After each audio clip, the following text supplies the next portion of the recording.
Hello students, एक बार फिर welcome है आपका अपने ही प्यारे से चैनल में, जिसमें हम काइनेटिक थ्योरी ऑफ गैसेस पे नया टॉपिक लेके आए हैं। टॉपिक का नाम है ट्रांसपोर्ट फिनोमिना, यानी कि अभिगमन परिघटनाएं। ट्रांसपोर्ट वर्ड का मतलब होता है किसी भी चीज को एक जगह से दूसरी जगह पर लेकर जाना। ठीक है, नॉर्मली हम कोई भी चीज को जो जहां पर ज्यादा होती है वहां से जहां पर कम होती है वहां पर लेकर जाते हैं।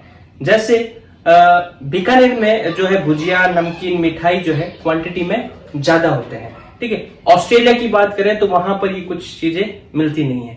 ठीक है, तो हम क्या करेंगे, बीकानेर से ऑस्ट्रेलिया की तरफ इन चीजों को ट्रांसपोर्ट करेंगे। ठीक है, इसी तरह से ऑस्ट्रेलिया में जो है कीवी और अदर फ्रूट्स जो है वो अच्छी क्वांटिटी में प्रोड्यूस होते हैं, बीकानेर में वो इतनी अच्छी क्वांटिटी में प्रोड्यूस नहीं होते। तो हम कीवी और अदर फ्रूट्स को ऑस्ट्रेलिया से बीकानेर में ट्रांसपोर्ट करेंगे। तो ट्रांसपोर्ट करते समय हम हमेशा एक चीज का ध्यान रखेंगे कि ट्रांसपोर्ट तभी होता है जब चीजें अनइक्वली डिस्ट्रीब्यूटेड हो, मतलब बराबर बराबर नहीं हो, एक तरफ ज्यादा हो और एक तरफ कम हो। और ट्रांसपोर्ट हमेशा हाई से लो की तरफ होता है। ठीक है, यानी कि ट्रांसपोर्ट नॉन इक्विलिब्रियम में होता है। और ट्रांसपोर्ट में एक चीज और ध्यान रखने वाली बात है कि जिस चीज का डिफरेंस होता है वो चीज फ्लो नहीं करती। जैसे मिठाइयां या फ्रूट्स जो है अपने आप से फ्लो करके नहीं जाएंगे, उनको कोई ना कोई मीडियम है जो एक जगह से दूसरी जगह लेके जाएगा। जैसे ट्रेन्स, बस या फ्लाइट जो है वो उनको एक जगह से दूसरी जगह लेकर जाएगी। तो इस उदाहरण को समझते हुए हम जो है गैसेस और लिक्विड में जो है ट्रांसपोर्ट को समझने की कोशिश करते हैं। ठीक है, तो सबसे पहले हम जो है गैसेस में फिनोमिना पढ़ते हैं डिफ्यूजन, यानी कि विसरण।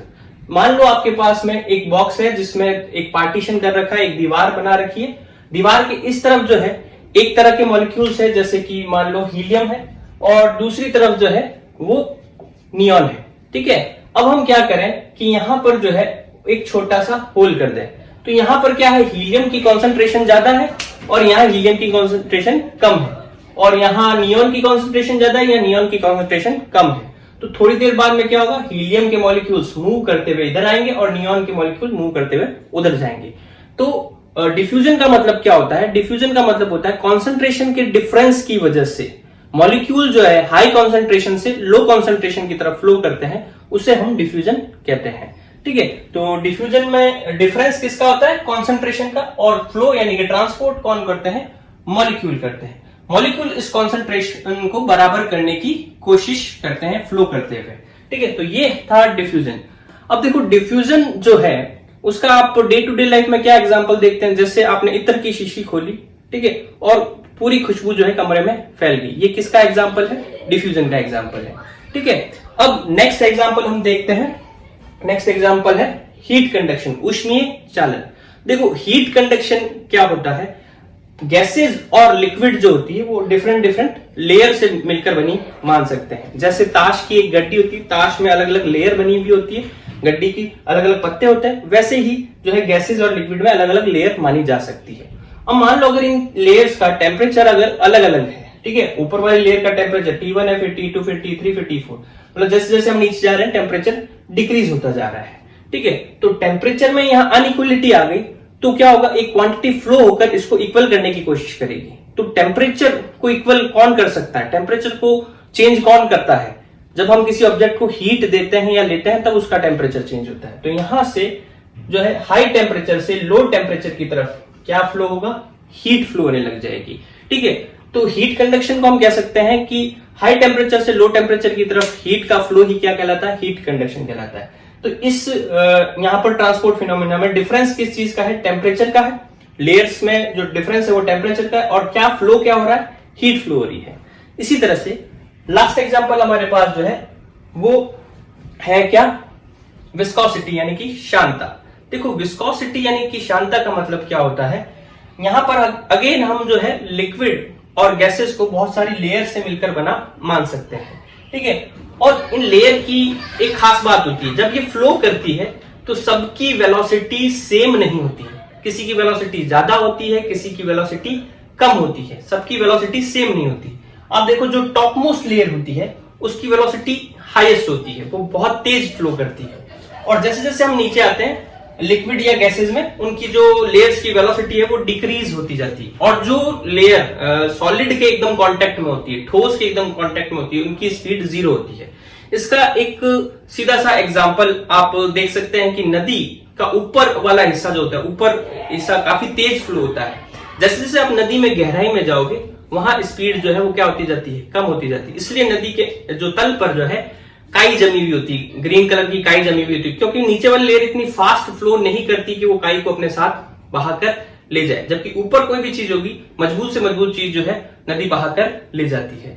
ठीक है, तो यहां पर वेलोसिटी में डिफरेंस होता है। इसको अपने ऐसे इमेजिन कर सकते हैं कि ताश की गड्डी है, उसको आप धक्का दो तो क्या होगा, ताश का जो ऊपरी पत्ता है वो सबसे आगे जाएगा। ठीक है, उसके नीचे वाला पत्ता जो है वो थोड़ा सा पीछे रह जाएगा, और नीचे जाएंगे तो वो और थोड़ा पीछे रह जाएगा, और एकदम लास्ट वाला पत्ता अपनी जगह पर रहेगा। तो किताबें जैसे अगर एक के ऊपर एक रखकर आप धक्का दो तो किताबें जैसे बिखरती है, उसमें भी टॉप वाली किताब सबसे आगे जाएगी।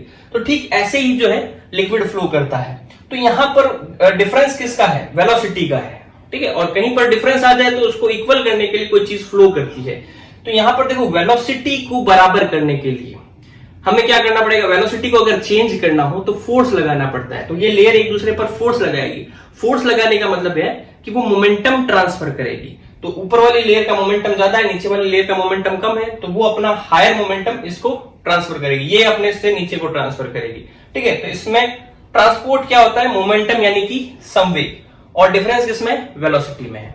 ठीक है, तो ये जो था वो कॉमन चीजें थी सभी तरह के ट्रांसपोर्ट फिनोमेना में। ठीक है, तो इसके बेसिस पर हम एक मैथमेटिकल मॉडल बनाने की कोशिश करते हैं। ठीक है, जिससे सॉल्व करके हम जो है इनकी डिपेंडेंसी निकालेंगे मीन फ्री पाथ पर, टेम्परेचर पर और प्रेशर पर।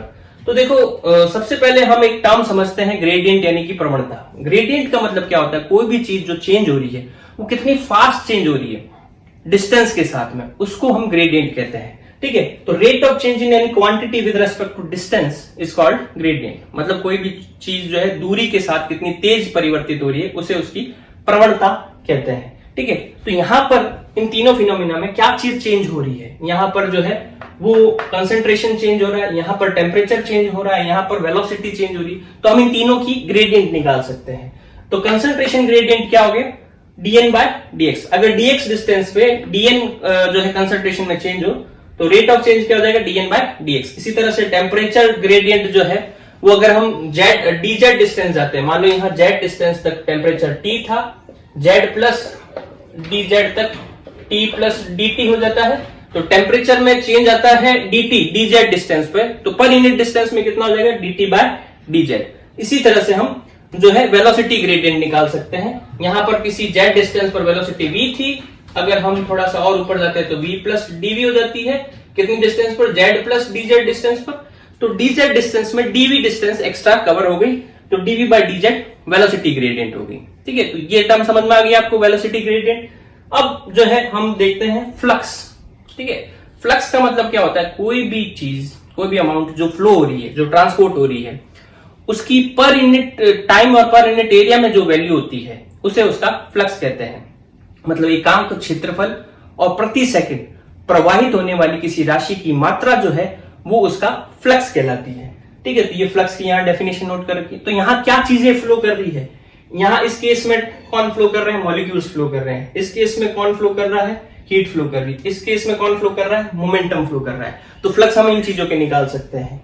ठीक है, तो फर्स्ट केस में मॉलिक्यूल का जो फ्लक्स है वो क्या हो जाएगा, पर unit area per unit time में कितने मॉलिक्यूल फ्लो कर रहे हैं। ठीक है, उसके बाद में हीट का फ्लक्स क्या हो जाएगा, पर unit area per unit time में कितनी हीट फ्लो कर रही है, और फिर पर unit area per unit time में कितना मोमेंटम फ्लो कर रहा है। तो ये हो गया फ्लक्स। ठीक है, तो हमें क्लियर होना चाहिए फ्लक्स क्या है, हमें क्लियर होना चाहिए ग्रेडियंट क्या है। अब इनके बीच में हम रिलेशन निकालते हैं। तो ट्रांसपोर्टेशन के लिए मैथमेटिकल मॉडल बनाने के लिए हम क्या करते हैं, फ्लक्स और ग्रेडियंट के बीच में रिलेशन निकालते हैं। ठीक है, तो बड़ा इजी सा रिलेशन है कि जो भी फ्लक्स होगा किसी भी क्वांटिटी का, फ्लक्स मतलब पर यूनिट टाइम पर यूनिट एरिया में जितनी क्वांटिटी फ्लो हो रही है, वो फ्लक्स जो होगा वो ग्रेडियंट के प्रोपोर्शनल होगा। मतलब जितना ज्यादा किसी चीज की प्रवणता होगी उतना ही ज्यादा उसका फ्लक्स होगा। जैसे यहाँ पर आप देखें कि कंसंट्रेशन का ग्रेडियंट जितना ज्यादा होगा, कंसंट्रेशन जितनी ज्यादा तेजी से चेंज हो रही है, उतना तेजी से यहाँ पर क्या होगा, मॉलिक्यूल्स फ्लो करेंगे, यानी कि उनका फ्लक्स होगा। यहाँ पर अगर टेम्परेचर जितना ज्यादा तेजी से चेंज हो रहा है, उतनी ही ज्यादा तेजी से यहाँ पर हीट फ्लो करेगी, और यहाँ वेलोसिटी ग्रेडियंट जितनी ज्यादा होगी, उतना ही ज्यादा तेजी से यहाँ मोमेंटम फ्लो करेगा, यानी कि फ्लक्स जो है वो ग्रेडियंट के प्रोपोर्शनल होता है। तो हमने ये तीनों तरह के फ्लक्स और तीनों तरह के ग्रेडियंट लिख दिए। तो यहाँ पर आप देखें कि जो हमारे पास फ्लक्स है किसका, मॉलिक्यूल्स का फ्लक्स जो है वो प्रोपोर्शनल है किसके, कंसंट्रेशन की ग्रेडियंट के। हमारे पास जो हीट का फ्लक्स है वो टेम्परेचर की ग्रेडियंट के प्रोपोर्शनल है। हमारे पास जो मोमेंटम का फ्लक्स है वो वेलोसिटी ग्रेडियंट के प्रोपोर्शनल है, यानी कि वेग प्रवणता के समानुपाती है।